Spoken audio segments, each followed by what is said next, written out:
हाय दोस्तों, good evening. Welcome to my channel stock market for beginner. दोस्तों, अगर आपने मेरा चैनल अभी तक सब्सक्राइब नहीं किया रहेगा तो प्लीज़ सब्सक्राइब कीजिए and press the bell icon for regular update. चलिए दोस्तों, फटाफट हम आज स्टार्ट करते हैं आज का हमारा video about future retail, future life style, future consumer, Reliance and Vodafone के बारे में। दोस्तों, ये टॉपिक वोडाफोन के लिए इसके लिए है क्योंकि इसमें भी कुछ सीखने वाली बात है, जिसकी वजह से मैंने इस टॉपिक को सेलेक्ट किया हूँ। और सेकेंडली, अगर हम बात करें कि फ्यूचर रिटेल के बारे में, फ्यूचर लाइफ स्टाइल के बारे में और रिलायंस के बारे में, तो आप लोगों को ऑलरेडी ये पता है कि इसके बारे में जो अपडेट आया है और जो डिसीजन लिया है सुप्रीम कोर्ट ने, वो अमेज़ॉन के फेवर में लिया है। और ये फैसला जो रिलायंस के ना फेवर में आना चाहिए था, वो रिलायंस हार चुका है ये फैसला। लेकिन इसका सब में ज़्यादा इफ़ेक्ट अगर हम देखेंगे तो रिलायंस से को कुछ नहीं हुआ है। रिलायंस का तो ऑलरेडी अपना बिजनेस है जो कि वो मैनेज कर सकता है। लेकिन फ्यूचर रिटेल का प्रमोटर ने खुद ने बोला था कि अगर रिलायंस इंडस्ट्री हमारी कंपनी को टेक ओवर नहीं करेगी तो हमारी कंपनी को हमें बंद करना पड़ेगा, एनसीएलटी में जाएगी। और जो 24,000 एम्प्लॉई है वो कहीं ना कहीं अपना जॉब खो बैठेंगे। तो इनके लिए काफ़ी इम्पोर्टेंट था ये डील होना।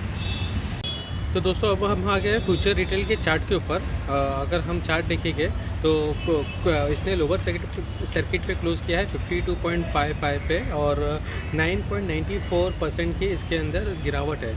अगर हम देखेंगे टाइमिंग तो ये जैसी यानी कि 10:30 को फैसला अनाउंस होने वाला था और बाय 11 को ये फैसला जब ये न्यूज़ आई, इमीडिएटली वो न्यूज़ का रिफ्लेक्ट है ना स्टॉक के ऊपर और बाकी जितने भी फ्यूचर ग्रुप के स्टॉक है इनके ऊपर देखने को मिला। अगर ओपनिंग की बात करेंगे तो यही स्टॉक सेम स्टॉक ने अगर देखेंगे ओपन किया था 62.80 पे और हाई बनाया इसने 63.50 और लो बनाया है 52.55 पे। मतलब टोटली लोअर सर्किट पे जितने भी फ्यूचर ग्रुप के स्टॉक है वो क्लोज हुआ है। और मेन इम्पॉर्टेंट बात तो यही है कि अब इसके अंदर इन्वेस्टमेंट करना या प्रमोटर के लिए काफ़ी रिस्की हो गया है। इसमें मोस्टली जो भी प्रमोटर हैं वो इनोसेंट और न्यू प्रमोटर होते हैं, जो कि अभी कुछ समय हुआ होता है उनको मार्केट में आए हुए और वो देखते हैं कि इसका प्राइसिंग देखते हैं। मैं 1 मिनट प्राइसिंग लगा देता हूँ कि मैक्सिमम चार्ट पे कितना था। अगर हम इसका मैक्सिमम चार्ट देखेंगे तो ये 535 का बता रहा है, ठीक है। तो 535 का स्टॉक इनको ऐसा लगता है 52 रुपीज़ में मिल रहा है। अगर हम परसेंटेज वाइज कैलकुलेशन करने चाहें तो ये 98, 90 समवेयर अराउंड 91, 92 के करीब आता है। तो इनको ऐसा लगता है कि ये स्टॉक काफ़ी सस्ता है, लेकिन ये सस्ता होने की वजह और इसका रीज़न हम नहीं देखते हैं कि क्या रीज़न है। और ये चैनल जो मैंने स्टार्ट किया हूँ वो इसीलिए स्टार्ट किया हूँ ताकि मैं इनोसेंट इन्वेस्टर को अलर्ट कर सकूँ, इनको बता सकूँ कि एग्जैक्टली इसका क्या रीज़न होता है और इसका क्या इफेक्ट गिरता है। अगर हम कोई भी स्टॉक अगर ड्रॉप होता है तो हमें इसके अंदर क्या चीज़ तो नोटिस करना चाहिए। तो आप देख सकते हैं कि हमें होप के ऊपर कोई भी बिजनेस या इन्वेस्टमेंट नहीं करना चाहिए। अगर हम होप के ऊपर करेंगे तो इसका रिज़ल्ट यही होता है जो आपके सामने अभी है। This one is another stock of future group, future life style fashion. अगर हम ये स्टॉक की भी बात करें कि ये स्टॉक में भी 49.40 का अगर हम मैक्सिमम चार्ट पैटर्न देखेंगे तो इसके अंदर ड्रॉप है। तो इसने भी लोअर सर्किट लगाया। हम 1 डे का चार्ट देखेंगे तो इसने लोअर सर्किट लगाया सेम टाइमिंग पे अराउंड 10:30 to 11 o'clock के बीच में इसने लोअर सर्किट लगाया जैसे मार्केट में न्यूज़ आए। तो जितने भी फ्यूचर रिटेल के और फ्यूचर ग्रुप के स्टॉक्स हैं सबका अगर हम टाइमिंग चेक करेंगे प्लस हम रिलायंस का भी टाइमिंग चेक करेंगे तो सबका टाइमिंग सबका सेम ही है, मतलब 10:30 to 11 o'clock के बीच का, जिसके ऊपर है ना स्टॉक के ऊपर इफेक्ट गिरा और सारे के सारे स्टॉक लोअर सर्किट में चल रहे हैं।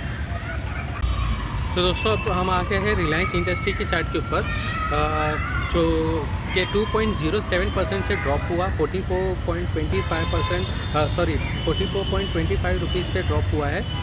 अगर हम ओपनिंग की बात करें तो इसका भी ओपनिंग 2129 था, 2129। हाई बनाया इसने 2146 का और लो बनाया 2078 का। दोस्तों, अगर हम रिलायंस की बात करते हैं तो रिलायंस एक ऐसा स्टॉक है जिसको इस डील का इफ़ेक्ट तो नहीं पड़ेगा। ये रिलायंस इंडस्ट्री जो काम यानी कि चुटकियों में कर सकता था with the help of future group. तो वही काम इसको अभी थोड़ा टाइम लगेगा करने के लिए, लेकिन इसको कहीं ना कहीं इतना लॉस नहीं होगा जितना लॉस फ्यूचर ग्रुप को होगा। रिलायंस का तो ऑलरेडी बिजनेस सेटअप किया हुआ है, वो अपने बिजनेस को जियो के ज़रिए एक्सपांड करना चाहता था, जियो मार्ट के ज़रिए, ताकि उसके तो ये एक्सपांशन डिले होगा, लेकिन ऐसा नहीं है कि एक्सपांशन नहीं होगा रिलायंस का जियो मार्ट का। तो दोस्तों रिलायंस बेसिकली काफ़ी अच्छा और काफ़ी तगड़ा स्टॉक है। एक्चुअल में ये देखा जाए तो अंडर वैल्यू स्टॉक है 2090, जो कि अगर हम दूसरा स्टॉक देखते हैं तो फॉर एग्जांपल मैं ले रहा हूँ कि अगर हम डी मार्ट से हम कंपेयर करते हैं तो डी मार्ट का आज है ना प्राइसिंग चलता है 3400 के करीब। वहीं अगर हम रिलायंस की बात करेंगे तो ये 2090 के बाद के प्राइसिंग पे आज चल रहा है। दोस्तों इसका प्राइसिंग अगर हम देखा जाए तो डी मार्ट से भी ज़्यादा अच्छा होना चाहिए था। तो इसका रीज़न ये है क्योंकि इसका तो जियो का बिज़नेस है, प्लस जियो मार्ट है, प्लस O2C का बिज़नेस है। तो ये काफ़ी ना बड़ी कंपनी है, छोटी मोटी कंपनी नहीं है, और इस तरह के फैसले आने से इसको कुछ फ़र्क भी नहीं पड़ने वाला। इसका जो टाइमिंग है बिज़नेस एक्सपांड करने का वो खाली डिले होगा। दोस्तों हम आ गए अभी रिलायंस इंडस्ट्री के चार्ट के ऊपर। वीकली चार्ट है ये, वीकली एनालाइज करने के लिए, ताकि हमें पता चले कि वीकली बेसिस के अंदर इसके अंदर कितने अप एंड डाउन हुए आप देख सकते हैं। और अगर हम इसके सपोर्ट की बात करें तो इसका सपोर्ट 2030 के ऊपर कहीं ना कहीं बनता है, और ये बहुत बेस्ट बाइंग लेवल है इस स्टॉक को परचेज़ करने का। दोस्तों डिस्क्लेमर देना चाहूँगा, I am not a SEBI register, so please before investing in this stock consult your financial advisor। दोस्तों ये स्टॉक खाली दो ही चीज़ की वजह से सेम है ना लेवल पे कंसोलेशन पे फेसेस में चल रहा है। पहला तो इसका रीज़न था फ्यूचर ग्रुप के साथ में जो मर्जर था वो, और सेकेंडली उसका रीज़न था सऊदी अरमको की डील।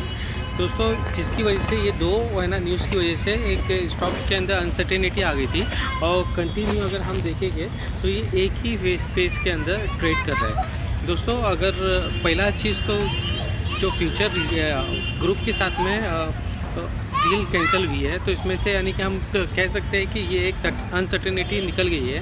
अब जितने भी यानी कि इन्वेस्टर हैं उनको ये क्लियर यानी कि नॉलेज है कि ये डील तो नहीं होगी, तो इसमें से ये अनसर्टेनिटी वाली बात निकल गई। अब दूसरी अनसर्टेनिटी वाली बात है सऊदी अरमको की डील, जो कि ऑलरेडी कंप्लीट हो चुकी है और वो कभी भी अनाउंस हो सकती है। तो दोस्तों ये काफ़ी अच्छा टाइम है इन्वेस्टमेंट के लिए।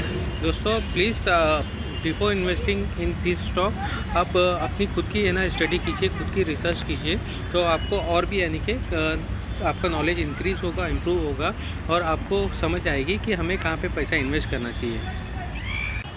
तो दोस्तों लास्ट में मैं बात करना चाहता हूँ वोडाफोन आइडिया के बारे में।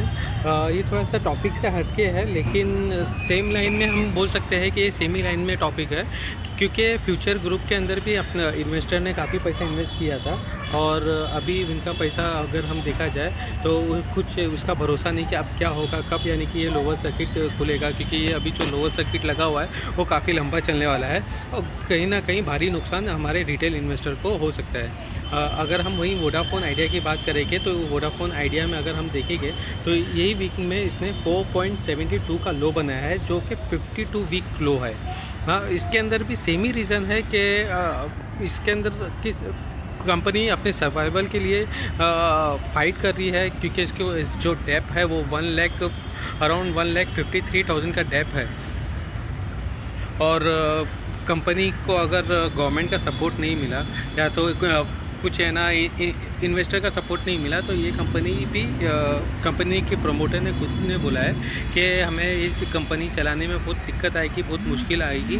और यहाँ तक कि कंपनी के प्रमोटर ने अपना जो स्टेक है 23% का आदित्य बिरला जी ने सरेंडर भी करने बोला है गवर्नमेंट को, कि मैं चाहता हूँ कि मैं अपना स्टेक सरेंडर कर दूँ विद गवर्नमेंट, सो दैट हम इस कंपनी को चला सकें।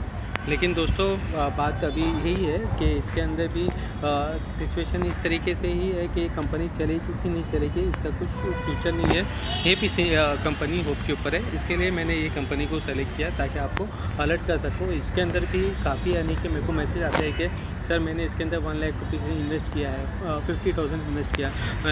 तो दोस्तों ये खाली हम पेनी स्टॉक है या 4.72 का स्टॉक है, हम खरीद लेते हैं, आज हमारा पैसा डबल हो जाएगा, कल मेरा पैसा डबल हो जाएगा। दोस्तों स्टॉक मार्केट में इन्वेस्ट करके पैसा कमाना इतना आसान नहीं होता है।